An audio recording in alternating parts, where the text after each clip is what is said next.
Alright, welcome to our lesson today on the slopes of parallel and perpendicular lines. Pretty long title, but hopefully not a super long lesson. Alright, so all we're doing today is to use slopes to figure out whether two lines are parallel or perpendicular. Right? And of course, just a quick definition of parallel and perpendicular. If the two lines are parallel, then that means the line never intersects. Lines don't touch or intersect. And if the two lines are perpendicular, then that means that the line touch at a 90-degree angle. Or lines intersect, and then lines touch at 90 degrees. That's a right angle. Right, so just a quick diagram or drawing here. So two parallel lines could be something like this. Right, if we just stretch those lines to infinity, they will never touch each other. And if it's perpendicular, could be something like this, where one line is like this, and the other line is like that. So we notice here that they touch at a 90-degree angle. Right, so this is pretty much what the definitions of those two is. Right, and that's pretty much half of our lesson here.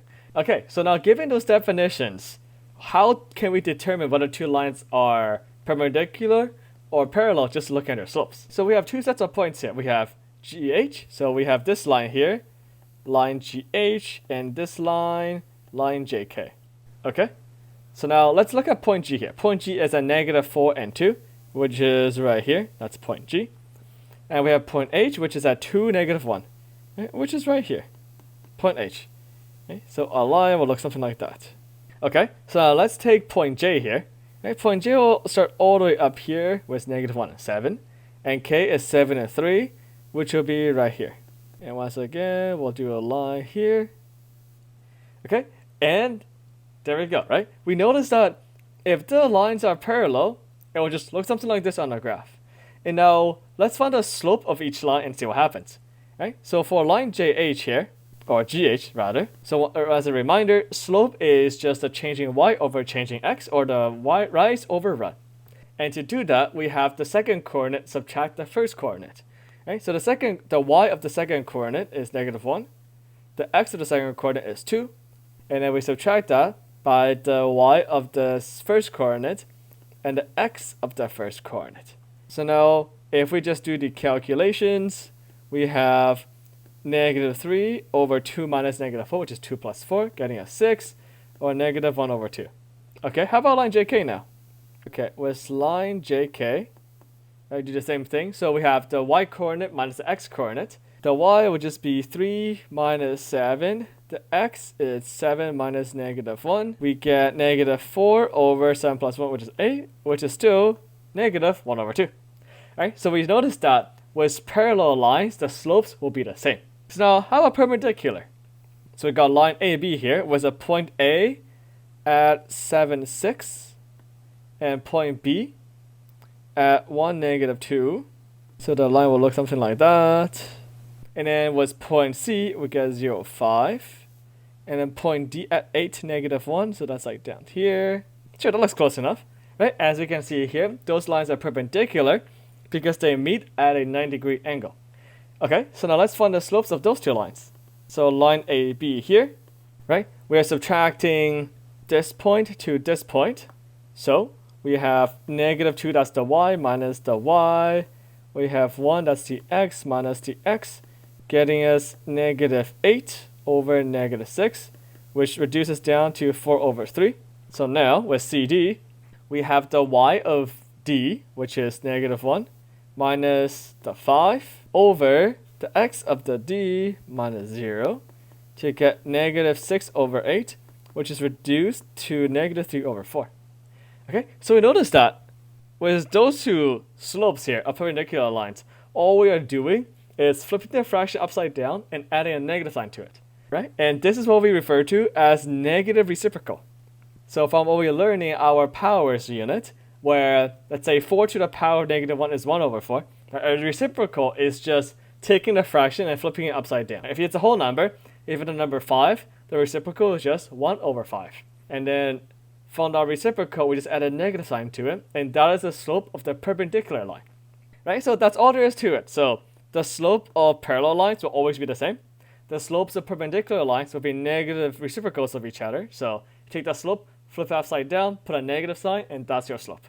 So we got two sets of points here, and then we have to figure out whether they're parallel, perpendicular, or neither. So of course, we can easily just plot them out, but knowing what we know with the slopes, we can just do it algebraically. So let's take the line PQ here first. So we have the changing y, which is 10 minus the 2. Okay, so 10 minus the 2. And then we have x change, or the changing x, which is negative 2 minus negative 7. That gets us 8 over negative 2 plus 7 is 5. Okay? And now with line RS, we have the changing y, which is 1 minus negative 4, and the changing x, which is 5 minus negative 3. So 1 minus negative 4, 5 minus negative 3. So that gets us 1 plus 4, which is 5, and 5 plus 3, which is 8. We notice here that those are reciprocals, right? 8 over 5 is a reciprocal of 5 over 8, but there is no negative sign in either of those, which means that even though they're reciprocals, they are not negative reciprocals, which means that this is neither parallel nor perpendicular. Okay, let's try another one now. Got line ST, changing y with over changing x. So changing y is negative 5 minus 7. Changing x is 2 minus negative 2. That gets us negative 12 over positive 4, which is negative 3. Okay, line UV, changing y is 6 minus 3. Changing x is 7 minus negative 2. That gets us 3 over 9, which is 1 over 3. And we notice here that those two now are indeed negative reciprocals. Because if we flip the 3 upside down, we just get 1 over 3. And now we also have a negative sign. So negative 3, the negative reciprocal with this dot will just be positive 1 over 3. Means that this one is perpendicular. Alright, very cool. Okay, so now here's a longer question. So given the 2 points E and F, we want the slope of a line that is perpendicular to the EF line. And furthermore, we have to find the coordinates of G so that the new line EG is perpendicular. So there's a lot of stuff happening here. Let's first find the slope of a line that will be perpendicular to the line EF. So let's find the slope of the line EF first. Okay? So again, so this minus that. So that will be a changing y, which is negative 1 minus 3. And then the change AX, which is negative 4 minus 2. So the slope of EF will just be negative 4 over negative 6, or 2 over 3. If the slope of this line is 2 over 3, then the slope of a line that is perpendicular to it will have the slope of negative reciprocal to 2 over 3. So a line perpendicular EF, or line EF rather, will be 2 over 3 flipped upside down, which is 3 over 2 and negative. Right, so this is the slope we're working with here. And we have to find a coordinate G so that the line EG is perpendicular. Right? So to visualize this, we'll get a graph going. So with E, we have 2, 3, which is right here. And F, we have negative 4, negative 1, which is down here. So the line we're working with is like so. Okay? And now we want to find a G so that a new line, EG, is perpendicular. So ideally, it's a point like here-ish or here-ish where it's G and this line will be perpendicular to the E. And we know that the slope of this perpendicular line will be negative 3 over 2 as we calculated here. So all we have to do is to find it. So negative 3 over 2 as a slope means going down by 3 and going to the right by 2. Getting us to this point right here. And this point right here will be G, which means that this EG line right here will be perfectly perpendicular to the line EF. Right? And we found that because we followed this slope right here. Right? Negative 3 over 2 just means going down by 3 and then to the right by 2. This is why we came to this point, which means that this point of G in question here would be when x is 4 and y is 0. Just like that. Right? And that's how we can use slopes to find lines that are parallel and perpendicular to each other. Alright, so with that being said, here are some practice questions. So pause the video here and try those out yourself, and we'll go over them in a bit. Okay, hope you had some time to look over those questions here. Right? All we're asking for is whether the two lines here are perpendicular, parallel, or neither. Okay, so starting with the line ST, I got changing y over changing x. So the changing y is just 5 minus negative 1.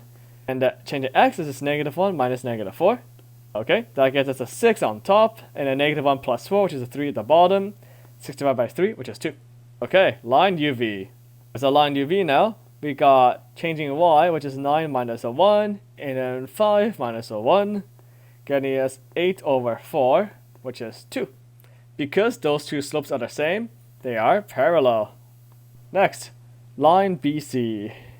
So line BC, changing y is 3 minus negative 2. Changing x is negative 3 minus negative 6. Getting 3 minus negative 2 is 3 plus 2, which is 5. Negative 3 plus 6, getting us a 3. Okay, line DE, y is 5 minus 0. And changing x is 5 minus 2. And this gets us 5 over 3. Right? So both of them, in this case, are parallel. Alright, so now here's a fun one. This right here is a parallelogram, which means that those two sides are parallel to each other, those two sides are parallel to each other. Okay? And now we're asking, is it a rectangle? Alright, this feels like a weird question to ask, because obviously if you look at the graph, yeah, of course it's a rectangle. But in order for something to be a rectangle, right, each of those corners need to intersect at 90 degrees. Right? That's what a rectangle is. Which means that the slope of this line and the slope of, say, this line right here, that needs to be 90 degrees. So, using what we know about slopes of perpendicular lines, we can actually figure out exactly if this thing right here is a rectangle or not. Okay, so let's take point E for example. Alright, what is E at? The coordinates of E. We have negative 1 and 3. So E is negative 1 and 3. And the line H right here, H has a coordinate of 2 and 2. And then the coordinate of G right here is x will be 0 here, and then y is negative 3. Okay, so now our game plan is to find whether or not the line EH is perpendicular to the line GH. Line EH just be 2 minus a 3. Right? We're doing this number minus this number, and then this number minus this number. So changing y is just 2 over 3. Changing x is 2 minus negative 1. That gets us negative 1. 2 plus 1 is 3. Okay? And the line GH, so we are doing this point subtracted by that point here. So the change is h minus the negative 3, right? Because that's the y here. And then we have the x value minus the x value. So 2 minus 0, getting us 5 over 2. Right, so those are the slopes of those two lines. And as you can see here, right, those are not negative reciprocals. Which means that even though it looks like it, this is just ever so slightly off from being a right angle. Which means that despite being a parallelogram, this right here is actually not a rectangle, right? Because this is not a right angle. And we don't really have to check any other corners, because if we know one corner is not 90 degrees, chances are every other corner is also not 90 degrees. So, is it a rectangle? No. Alright, so that is it for our lesson today. All we have to know is for two lines to be parallel, their slopes must be the same. For two lines to be perpendicular, the slope must be the negative reciprocal, right? So the slope should be flipped upside down with a negative sign for it to be perpendicular. So with that being said, keep practicing and stay hydrated.